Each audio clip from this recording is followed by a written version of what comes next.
দর্শক, এইমাত্র ভূমিকম্প হয়েছে। যখন খবরটা পড়ছিলাম শুক্রবার 21শে নভেম্বর 2025 আজ সকালে একটি শক্তিশালী ভূমিকম্পে কেঁপে উঠেছে রাজধানী ঢাকাসহ বাংলাদেশের বিস্তীর্ণ অঞ্চল। স্থানীয় সময় আনুমানিক 10:38 যখন এই ভিডিওটা করছি, সাথে সাথে আমি ভিডিওটা শুরু করেছি।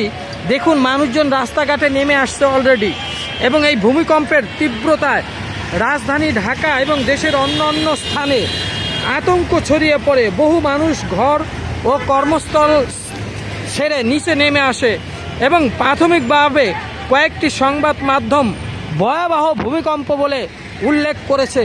তবে এখন পর্যন্ত কোনো প্রকার ক্ষয়ক্ষতির তথ্য আসেনি। প্রাথমিকভাবে কয়েকটি সংবাদ মাধ্যমগুলো শুধু ভয়াবহ ভূমিকম্প বলেছে, এবং এই ভূমিকম্পের মাত্রা রিক্টার স্কেলে কত ছিল এবং এর উৎপত্তিস্থল কোথায়, এবং সেই বিষয়ে আবহাওয়া অধিদপ্তর থেকে এখনও কিন্তু কোনো কিছু পাওয়া যায়নি।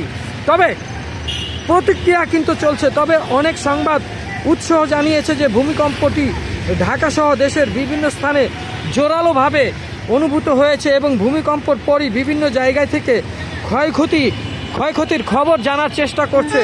আপনাদের এলাকায় কোনো ক্ষয়ক্ষতি হচ্ছে কিনা সেটা জানান।